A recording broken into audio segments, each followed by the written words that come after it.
Nah, ini khusus untuk wanita-wanita yang sering mencuci area kewanitaannya memakai misalnya larutan antiseptik dan sebagainya. Jangan terlalu sering. Cara mencucinya, pakailah air mengalir saja gitu ya. Dan diusap dari depan ke belakang. Jangan dari belakang ke depan. Nah, itu yang salah. Kalau misalnya pakai larutan antiseptik atau pembersih kewanitaan, emang kenapa sih?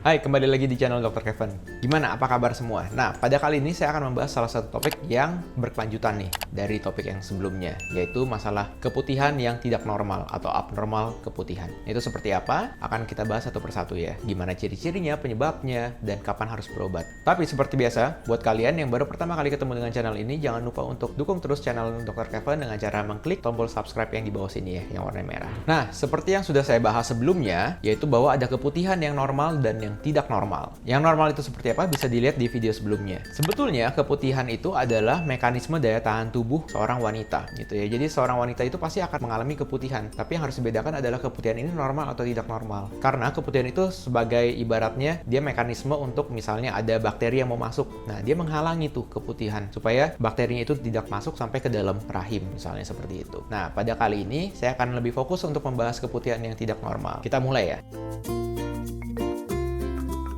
Nah, ciri-cirinya adalah yang pertama, keputihan itu kita lihat dari baunya. Kalau misalnya baunya itu bau amis, misalnya seperti ikan asin, itu harus segera diperiksa. Kenapa? Karena kemungkinan besar penyebabnya adalah yang kita namakan bacterial vaginosis. Ini kita tidak mendiagnosa di sini, tapi rata-rata sebagian besar kalau misalnya yang bau amis itu kemungkinan arahnya ke sana, gitu ya. Hanya kemungkinan. Tapi untuk pastinya tetap harus diperiksakan langsung. Jadi bacterial vaginosis itu penyebabnya itu adalah bakteri-bakteri yang ada di liang vagina. Jadi kalau kita tahu liang vagina itu adalah suatu liang yang ada kuman-kuman yang normalnya. Kalau misalnya kuman-kuman yang normal berubah menjadi yang jahat, nah itu dia dapat menyebabkan tadi itu bau-bauan yang nggak enak. Ciri-ciri yang kedua, biasanya itu ada keputihan yang seperti kayak tahu gitu ya. Tahu, kerak tahu tuh yang putih-putih dan menyebabkan gatal banget.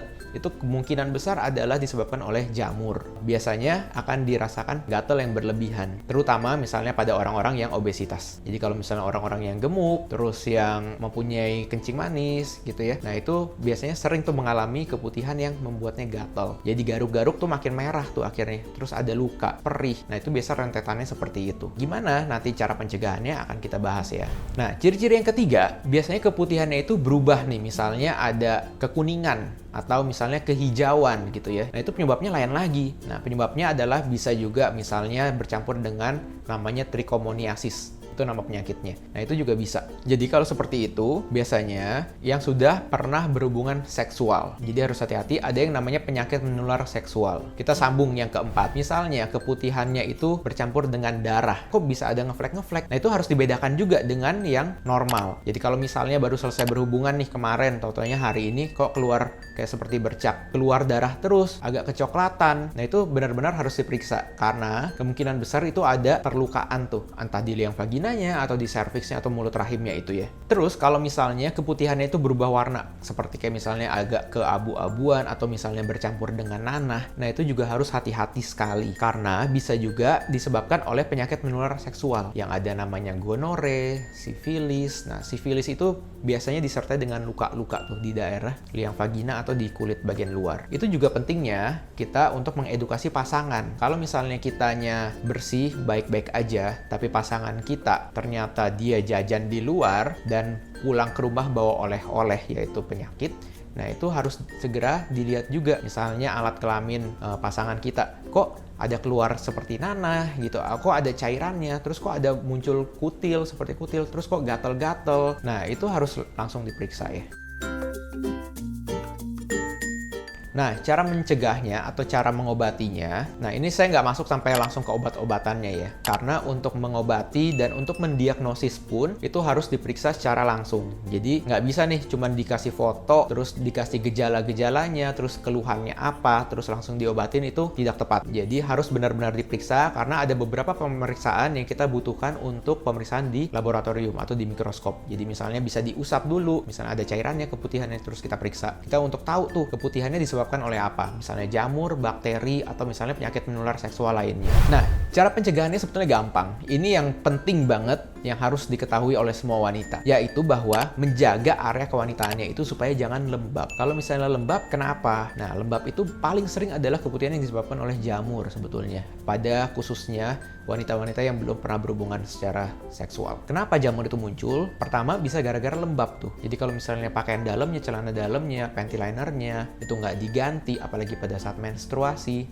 jadi numpuk di situ lembab. Nah, itu bisa banget untuk menyebabkan keputihan yang disebabkan oleh jamur. Nah, gimana untuk menjaganya? Ya udah sering ganti. Misalnya bisa 3 atau 4 jam sekali ganti kalau misalnya pada saat menstruasi. Atau misalnya perhatikan ya, bahan-bahan pakaian dalam, jangan memilih bahan-bahan seperti nilon yang tidak bisa menyerap keringat. Pilihlah pakaian dalam yang berbahan katun. Biar tuh ada sirkulasinya. Kalau misalnya ibaratnya tempe gitu kan, kalau kita bungkus, biar tumbuh jamurnya makin enak. Tapi kalau ini kita bungkus, makin gak enak. Nah, ini khusus untuk wanita-wanita yang sering mencuci area kewanitaannya memakai misalnya larutan antiseptik dan sebagainya. Jangan terlalu sering. Cara mencucinya, pakailah air mengalir saja gitu ya. Dan diusap dari depan ke belakang. Jangan dari belakang ke depan. Nah, itu yang salah. Kalau misalnya pakai larutan antiseptik atau pembersih kewanitaan, emang kenapa sih? Sebetulnya itu dapat merusak flora normal di vagina itu. Jadi, kalau misalnya flora normal di vagina itu udah rusak oleh si pembersih itu, bisa muncul flora yang jahat. Jadi kuman-kuman yang jahat itu yang muncul,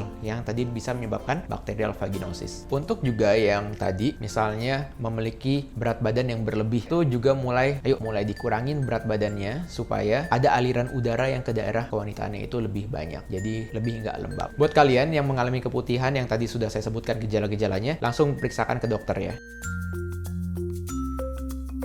Nah, yang terakhir untuk wanita hamil, jangan khawatir kalau misalnya Anda mengalami keputihan, tuh ya. Jangan langsung panik, aduh kok keputihannya tambah banyak. Itu normal, keputihan terjadi pada saat hamil. Jadi vaginal discharge itu lebih banyak gitu. Jadi sekret vagina tuh lebih banyak, seakan-akan timbul keputihan. Nah, gunanya itu untuk menangkal juga bakteri-bakteri. Kalau misalnya sudah terlalu banyak dan mengganggu, dan tadi ada perubahan warna, gatel, bau, nah itu langsung periksa ya. Jadi jangan dibiarkan terlalu lama. Karena penyebabnya apa yang harus diwaspadai? Keputihan yang mengganggu itu, yang abnormal, yang tidak normal, itu dapat menyebabkan lahir prematur, pertama. Kedua, bisa menyebabkan ketuban pecah dini. Ketiga, bisa menyebabkan bayinya kecil. Nah, itu semua itu yang kita hindari pada saat hamil. Jadi kalau misalnya sudah mengalami seperti itu, langsung periksakan diri ke dokter. Oke, sekian dulu konten Dr. Kevin kali ini. Semoga konten kali ini dapat bermanfaat ya. Dan jangan lupa untuk like, comment, dan subscribe serta share konten ini ke teman-teman lainnya. Saya Dr. Kevin, until tomorrow and stay healthy.